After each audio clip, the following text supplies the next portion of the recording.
জন্ম অধিকার Live to long life Live to long life বদলের আমি চাইয়া বদলের আমি চাইয়া বদলে না বলে আমি আন্দোলন বদলে না বলে আমি আন্দোলন দিল্লি সরকার হুঁশিয়ার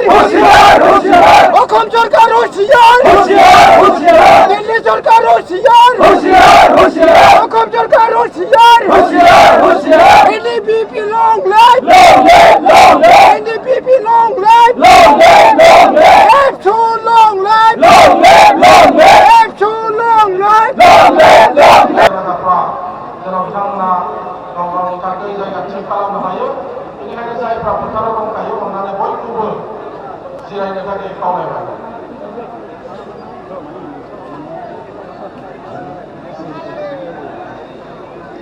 अननानै बयबो जिराय गावबा गाव सेन्देलखौ बनानैबाबो जोङो जिरायनांसिगोन गोबां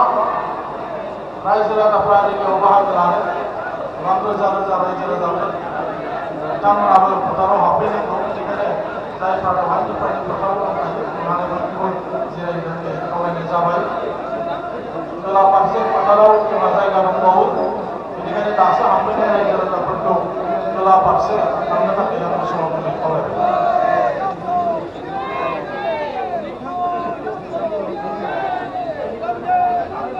আজি এই অংশগ্ৰহণ কৰা সকলো দৰ্শকৰ সন্মানীয় ব্যক্তিসকলক আপোনালোকক এই অংশগ্ৰহণ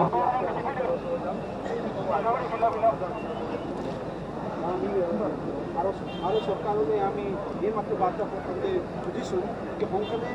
গণনাৰ সমস্যাটো সমাধান কৰিব 2014 চনত ব্যৱস্থা কৰি পেলাই এটা সঠিক সমাধানত পূৰণ কৰি পেলাই আমি দাবী জনাইছোঁ তাৰ বাবে আজি আমি এই ওদালগুৰিত আমি বিশাল জনসভাটো আমি কৰিছোঁ আর আমি অমিত শাহলে আহ্বান জানাইছোঁ নরেন্দ্র মোদী ভারতের প্রধানমন্ত্রী আমি আহ্বান জানাইছোঁ কি আপনাকে যদি উইল করে আপনাকে যদি ইচ্ছা করে আপনাকে যে ম্যান্ডেটেড আছে যে ম্যান্ডেট আপনাকে রাজ্যসভাত আছে লোকসভাত আছে এই ম্যান্ডেটটো আপনাকে প্রয়োগ কৰি পেলাই যেনেকৈ জম্মু কাশ্মীৰক আপনাকে খণ্ডিত কৰি পেলাই দুটা কেন্দ্ৰীয় শাসিত প্ৰদেশ কৰি দিলে এনেকৈ আপনাকে এই ম্যান্ডেটে ইউজ কৰি আমাক বড়োসকলক ভূমিপুত্ৰ বড়োসকলক জাষ্টিস দিব লাগে বুলি আমি আহ্বান জানাইছোঁ ধন্যবাদ জ্ঞাপন কৰিছোঁ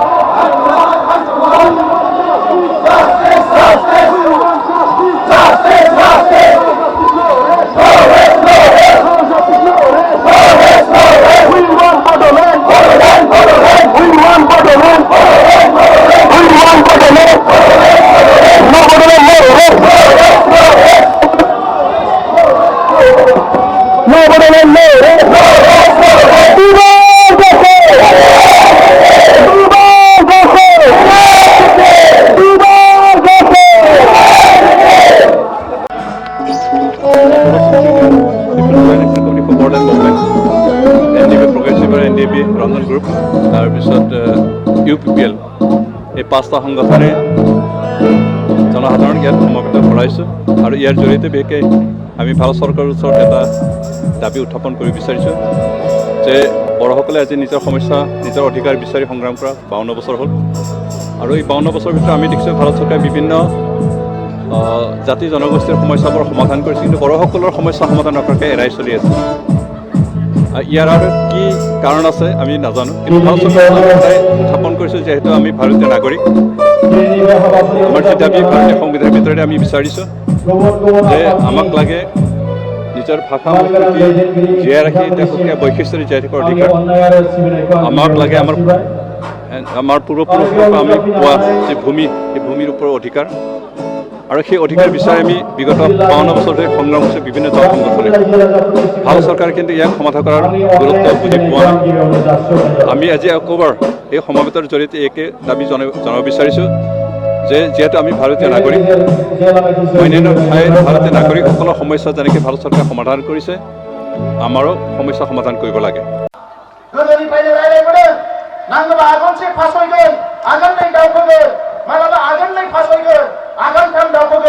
नाथाय जोङो थाद'नो मोननाय नङा दा बे समा गोनो गोथोनि नङा आङो रावखौबो मुं हमनानै बुंनो नागिराखै मानोना आंनि गोरबोआ थिना आंनि गोसो गोरबोआ रावखौबो मुं हमनानै बुंनो थिना नाथाय साफ्रोमखौबो आङो खावलायनो सानो बर'नि दैदेनगिरिफोरखौ बर'नि खामानि मावग्रा मावथिफारियाफोरखौ जोङो खौसे जानो सोलोंनांगोन डिसिप्लिनाबो थानांगोन मोनसे संगठनाव मोनसे हारियाव डिसिप्लिन गैयाबा बे हारिया थेर बेथेर जायो दिनै बर' हारियाव डिसिप्लिना बोरै फैदों गोबां नाजाबोनो गोनां जादों गोदो जों उन्दै समाव नुदोंमोन जि समाव एबसुनि सोमावसारनाय भलेन्टार फर्स ओंखारदोंमोन सोरबा साफा सानै बर' सेंग्राफ्रा डाकाइट खालामग्रा सिखाव खालामग्रा दङमोन बुदब बुदाब खालामनानै सिदा खालामबोनायाव बर'फ्रा दिनै डिसिप्लिन जाबोदों एनडिएफबिनि सोमावसारनायाव गोबां जौ लोंग्रा मानसिफोरखौ सिदा खालामदों एबसुनि सोमावसारनायावबो बेबायदि माखासे डिसिप्लिनारि खामानिफोरखौ एक्सनफोरखौ लाबोनानैसो नङाबा बर' हारिफ्रा दिनै बै साखाथियाव रायजो जाग्रा बै बिथांमोन बायदि बिलाइ खाग्रामोन बायदि लामायाव गोग्लैसोना थाग्रा जोंनि हारियाबो थेर बेथेर जासिगौमोन दिनै मानसिफ्रा बाख्नायो नोंथांमोननि मानसिफ्रा जोबोद डिसिप्लिन बिराद धैर्यशील धैर्य हमनो गोरों गोबां बाख्नायो नाथाय बे बाख्नायनाय बे मावनाया ओरैनो जायाखै मेल मिटिं खुंनानै भलेन्टियार दोननानै बेसेबांबा डिसिप्लिन मेल मिटिंआव लिडारफ्रा लेक्सार होनानै दिनै 50 बोसोर हब्रा हब्रा लेक्सार होबाय जौ जुवानिफ्राय गोजानाव था खोमसि फोथायनायनिफ्राय उदां जा बयबो लेखा फराय हाबा मावनायनि हारिमुखौ बयबो आखायाव ला जाय हारिया हाबा मावा बे हारिया मुलुगाव थांना थानायनि खुनु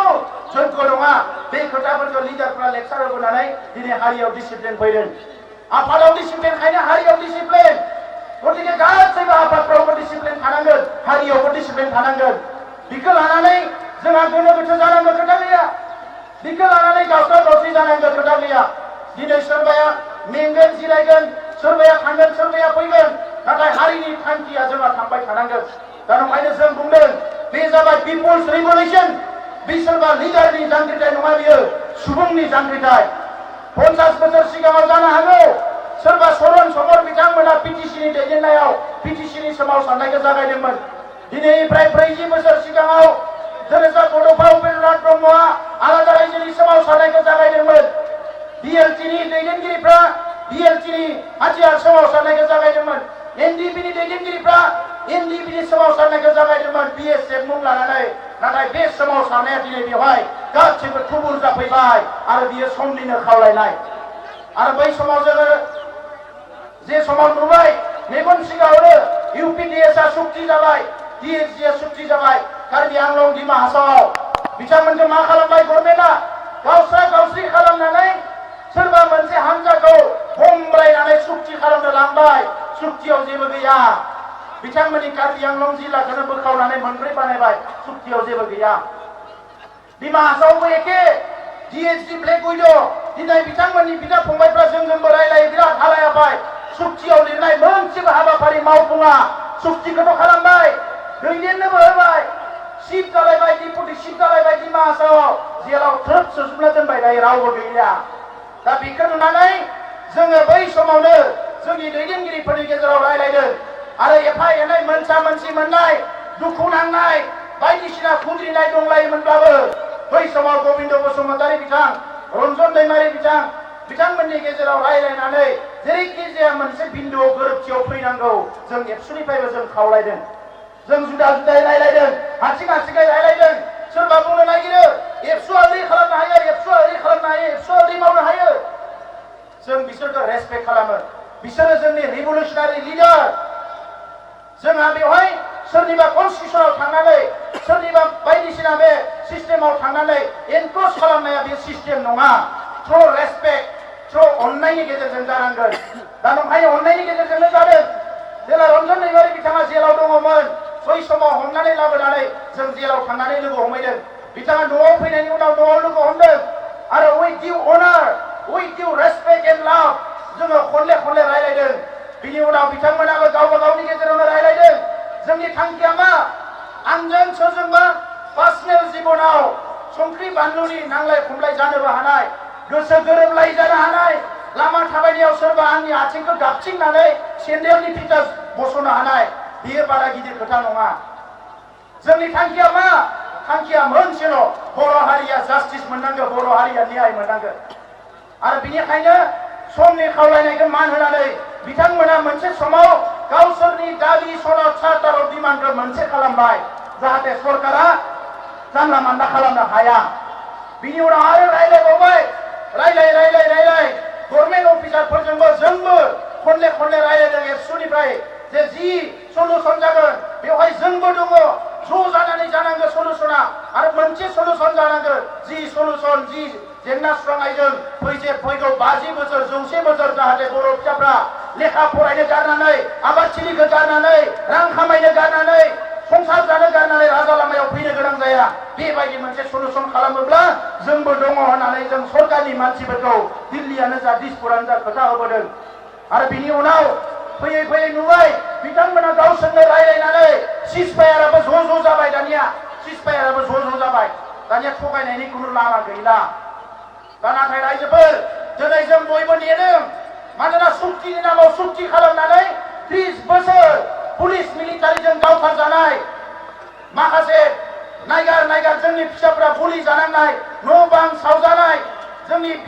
बिमा बिब'फ्रा खस्थ' मोननांनाय बेखौ जोङो जानला मानला हगारनो हाया ओंखायनो सरकारा जेरै गेलेदों जोंबो गेलेनो हानांगोन जोंबो बिसोरखौ नारसिनो हानांगोन नंखायनो जोङो नायबाय थादों जे बिथांमोना माला रुइनो गोनां जायो नाथाय बे समावनो दुखुनांथाव सोरबा जोंनियानो ओरैबायदि माने जाबाय बड'लेण्डआ जानाय नङा बड'लेण्डआ जायोबा जेन'बा बेहा ओंखाम मोनजानाय नङा सोराबा ओरैबायदि दुखुनांथाव जों जोबोद दुखु मोनदों रायजोफोर जों नेता नङा नेताबो जानो नागिराखै राजा मन्त्रि जानाया जोंनि थांखि नङा एमएलए एमपि जानाया जोंनि थांखि नङा नाथाय जि जिनिसखौ बर' आइ आफा रायजो राजाया हास्थायदों खुदै मन'नानैब्लाबो बिखायाव आखाइखौ दोननानैब्लाबो एसे सान जे बे खोथाखौ बुंनाया लाब जागोन ना लस जागोन जोंनो मानांगोन दिनै नोङो सोरबा सासेया दिनै थाखा फैसा दङ राजखान्थिखौ गेलेनो गोरों दङ रोंदों 50 बोसोरबो राजखान्थिखौ गेलेनो हानाय बेनि ओंथिया बे नङा जे बर'आ गासैखौबो मोनजोब्बाय बे नङा दिनै बर'नि अबस्थाखौ नायनांगोन दिनै जोंनि जोहोलावफ्रा जेलाव थानांबाय बिसोरखौ जेलनिफ्राय बरननांगोन दिनै रन्जन दैमारि बिथांजों माखासे दङ बिथांमोना दैदेनगिरि जाथिनि थाखाय सोमावसारदों बिथांमोनल' नङा आसामनि मोनफ्रोमबो जेलाव 30 जन 40 जन 50 जन बर' सेंग्रा सिख्लाफ्रा हाबनानै दङ सोरनि बिब' सोरनि फंबाय सोरनि बिनानाव सोरनि बिमा बै न'खरफ्रासो मिथिगौ दा बिसोरखौबो जों जेलनिफ्राय बरननांगोन गासैबो थासारिया सुद्रायनांगोन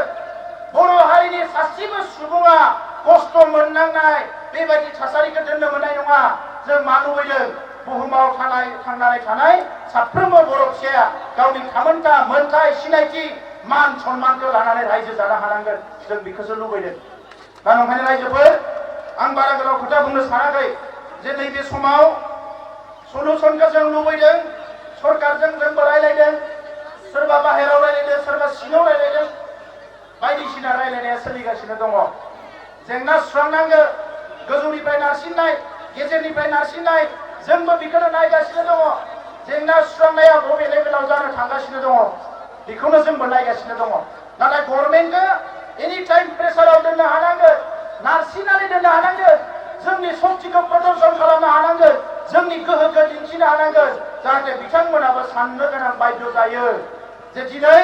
जेंना सुस्रांनायनि मुङाव जेंना सुस्राङोबा बर' दैदेनगिरिफोरखौ गेलेनानै जानला मानला खालामनायगिरिबा अरा जे गाबोन जोंफिनगोन अराव दैखौ लुना होयोबा बे बारा गोबाव थानाय नङा बना रानोबा आरो गाबोननो जे बना खामफिनगोन बे खोथाखौ बिथांमोनखौबो जोङो बुजायनो हानांगोन सोरबा पार्सनेल मानसिफोरखौ लानानै बायदिसिना खोथा बुंदों जोंखौबो बुंदों सोरबा गामि लेक्सार हैदोंनो सोरबाया फैसा लाबाय सोरबाया ओरै खालामबाय आं गोदोनिफ्रायनो बुंबोदों दाबो बुंदों नों थार मासियाव थानासो मालायखौ आसि दिन्थि मोनसे आसि मालायखौ दिन्थियोबा मोनथाम आसिया गावखौ दिन्थियो अराय सम गोसोआव लाखि रायजोफोर मोनथाम आसि मोनसे मालायखौ दिन्थियोबा नों गाज्रि होननानै मोनथाम आसिया गावखौनो दिन्थियो आसिया नोंहा खाफाला मोजां गाहायाव मोनथामल' थाबाय 10टा थाबा 10टायाबो खिन्थु गावखौनो दिन्थिगौमोन दा नंखायनो बर'नि जेंनाया खौसे अनलायनाय जुजिनायजों सुस्रांजागोन जोङो बेवहाय गोसो हमथालायनांगोन दिनैनि बे हाबाफारिया सोरखौबा रायनाय सोरखौबा क्रिटिसाइज खालामनाय सोरनिबा मुं सुनायनि नङा बे हाबाफारिया जाबाय आसाम आरो भारत सरकारनो मेसेज होनाय बड'लेण्ड जेंनाखौ सुस्रां नङाबा जों जिरायनानै थाया बे मेसेजखौ जों होनो फैदों दा नंखायनो रायजोफोर जोंबो हास्थायदों जे बर' आइ आफा रायजो राजानि जि थै आरो गोलोमदै खस्थ' खालामनाया ओरैनो थाङा मोनसे फिथाइ थायो जों बेखौ बयबो हास्थायदों दा नैबे समाव दाबिया बेनो जे बड'लेण्ड जेंनाया सुस्रांजानांगोन सानजानि सीमाया जेरैखि जाया बारायनांगोन सानजानि सीमा बारायाबा खुनु सुक्ति जानो मोना बेखौ रावबो एक्सेप्ट खालामनाय नङा आरो बेजों लोगोसे इउनिपिअ बिथांमोना बुंबाय थादों बर' कसारि जों बुंगोन बियो बर'आनो जानांगौ अट'नमास काउन्सिल गाबोन समफोर जेलानो जायो बियो बर' अट'नमास काउन्सिलानो जानांगोन जोङो बिथांमोनजों जोंजों जेबो डिफारेन्स गैया जोङो बेखौ बिथांमोना बिदों बिथांमोना बिटिसिनि बाहेरनि होनदों जों बुंदों बिटिसिनि बाहेरनि दानो बुंथ'नाङा गोदो गोदायनिनो दाबिया संकष्ट सदियासो सीमाखौ जोंनो फुसुंनानै लानाङा सीमाखौ जों नारनांगोन नङाबा दिनै जे गाबोन आलादा रायजो जायोबा माने जोंनि सीमाखौ अरनायनि आरो लामाया थानाय नङा जोङो सीमाखौ जेसेबां हायो नारलांखानांगोन गोदो गोदाय बे जोंनिनो रायजोखामोन जोंनि आबै आबौनिनो हाखामोन मालायनि हाखौ बियाखै जोङो दा बे मोननैया जानायजों लोगोसे कार्बि आंलंनि बर'फोरनि जेंनायाबो हाजोआरि ट्राइबेल जानांगौआबो जाहाथे जोबो जों बेखौ बयबो हास्थायो आं बेखौनो बुंबाय गोलाव सम बुंनो सानाखिसै আমি সরকারক এইখিনি কথাই কব বিচাৰিছো কি ভাৰত চৰকাৰে স্পষ্ট কৰি দিলে যেতিয়া জম্মু এণ্ড কাশ্মীৰ দুটা ইউনিয়ন টেৰিটৰি সৃষ্টি কৰিলে আমি যোৱা 50 বছৰে কৈ আহিলো সংগ্ৰাম কৰিলো গণতান্ত্ৰিকভাৱে গণ আন্দোলন কৰিলো চৰকাৰক মেমৰেণ্ডাম দিলো বহুত লানি ত্ৰিপাক্ষিক বৈঠক হ'ল চৰকাৰক আমি আপিল কৰিলো রিকোয়েস্ট করিল বহুত কথা শুনালো কলো যে আমাক ন্যায় লাগে আমাক নিজৰ আত্মা সন্মান ভাষা সংস্কৃতি অস্তিত্ব লৈ জীয়াই থকাৰ কাৰণে এটা ব্যৱস্থা সৃষ্টি কৰি দিব লাগে বিএসসি গঠন হল আমাৰ আশা আকাংক্ষা পূৰণ নহল বিটিসি গঠন হল আমাৰ আশা আকাংক্ষা পূৰণ নহল আৰু আজি ভাৰত চৰকাৰে কাশ্মীৰৰ মানুহে নিবিচাৰিলেও তাত দুটা ইউনিয়ন টেৰিটৰি গঠন কৰি দিলে আৰু তেখেতসকলে স্পষ্ট ভাষাৰে ক'লে যে কাশ্মীৰত দুটা ইউনিয়ন টেৰিটৰি এই কাৰণে গঠন কৰিছো আৰ্টিকেল 370 হাটাই পেলাই এই কাৰণে গঠন কৰিছো কাশ্মীৰত বসবাস কৰা প্ৰত্যেকজন নাগৰিকে নিৰাপত্তা পাব লাগিব পাকিস্তানৰ পৰা বাহিৰৰ পৰা যিবিলাক সন্ত্ৰাসবাদী আহে এই সন্ত্ৰাসবাদীবিলাক কাশ্মীৰৰ কাৰণে এটা ভাবুকি হৈছে যোৱা 72 বছৰে শান্তি পোৱা নাই শান্তি আনিব লাগিব উন্নয়ন পোৱা নাই কাশ্মীৰত যিবিলাক পইচা যায় এই পইচাবিলাক হয় উগ্ৰপন্থীৰ হাতত যায় নহয় নেতাবিলাকৰ হাতত যায় সাধাৰণ ৰাইজে একো নাপায় এই কাৰণে আজি তাত এটা সাংবিধানিক সালসলনি এমেণ্ডমেণ্ট কৰি পেলাই এটা ন্যায় দিয়াৰ স্বাৰ্থত দুটা ইউনিয়ন টেৰিটৰি গঠন কৰিছে আমি ওয়েলকাম কৰিছো ভাৰতৰ স্বাৰ্থত কাশ্মীৰৰ নাগৰিকসকলৰ স্বাৰ্থত শান্তি প্ৰতিষ্ঠাৰ স্বাৰ্থত মানুহৰ নিৰাপত্তাৰ স্বাৰ্থত উন্নয়নৰ স্বাৰ্থত যি কৰিছে আমি ওয়েলকাম কৰিছো কিন্তু ভাৰত চৰকাৰক আমি আপিল কৰিব বিচাৰো একে ন্যায় বড়োসকলক দিব লাগে আমি ইয়াতকে বেছি বিচৰা নাই আমাৰ নিৰাপত্তা লাগে আমাৰ ভাষা সংস্কৃতি আমাৰ ভূমিৰ আমাৰ অস্তিত্ব পৰিচয়ৰ নিৰাপত্তা লাগে আমি ইয়াৰ ভূমিপুত্ৰ হয় আমি ভাৰতৰ প্ৰকৃত নাগৰিক হয় খিলঞ্জীয়া মানুহ হয় এই হিচাপে আমাক সাংবিধানিক ন্যায় লাগে আমাক কনস্টিটিউশনাল জাস্টিস লাগে আমাক সাংবিধানিক সুৰক্ষা লাগে এই কথাটোৱে আমি ভাৰত চৰকাৰক কৈ আহিছো আমাকো শান্তি লাগে এই অঞ্চলত অশান্তি হৈ আছে যুগে যুগে আমাকো শান্তি লাগে এই শান্তি প্ৰতিষ্ঠা কৰিব লাগে আমাকো উন্নয়ন লাগে আমাৰ এই অঞ্চলত বহুত বিদ্যালয়ত শিক্ষক নাই মহাবিদ্যালয়ত আজি অধ্যাপক নাই সময়মতে কিতাপ পত্ৰবিলাক আহি নাপায় আমাৰো বহুত সমস্যা আছে এই সমস্যাবিলাক সমাধান কৰিব লাগে আমাৰ হস্পিটালত ডক্টৰ নাই আমাৰ ৰাস্তা ঘাটবিলাক ভাল নহয় আমাৰো বহুত সমস্যা আছে আৰু এই সমস্যা সমাধানৰ একমাত্ৰ পথটোৱে ইয়াত যি ব্যৱস্থা আছে এই ব্যৱস্থাটো অধিক শক্তিশালী কৰিব লাগিব অধিক সমস্যাযুক্ত কৰিব লাগিব আৰু ইয়াত এটা অটনমি দিব লাগিব যাতে আমাৰ ফিউচাৰটো আমিয়ে মানে গঢ়ি ল'ব পাৰো আৰু সেই ব্যৱস্থাটো কৰাৰ কাৰণে যদিও চৰকাৰে চেষ্টা কৰিছিল বিএসসি বিটিসি গঠন কৰি এই আমাৰ আশা আকাংক্ষাটো আজিলৈকে পূৰণ কৰিব পৰা নাই এই কাৰণে ইয়াতকে অধিক আমি বিচৰা নাই বৰ্তমান কেন্দ্ৰতো বিজেপি চৰকাৰ, ৰাজ্যতো বিজেপি চৰকাৰ, লোকসভাতো বিজেপি মেজৰিটি, ৰাজ্যসভাতো বিজেপি মেজৰিটি হ'ল। আৰু কাৰোলৈকে বাদ চাব নালাগে। যেনেকে জম্মু কাশ্মীৰত বিভিন্ন বিৰোধিতা কৰাৰ পিছতো, বিভিন্ন হৈ কৰাৰ পিছতো, হৈ হাল্লা কৰাৰ পিছতো একপক্ষীয় দৃশ্য লৈ আগবাঢ়িলে আমি ভাৰত চৰকাৰক আহ্বান কৰিছো, বড়োলেণ্ড সমস্যা সমাধান কৰাৰ কাৰণেও আগবাঢ়ি আহিব লাগে। ইয়াত শান্তি প্ৰতিষ্ঠা হ'ব,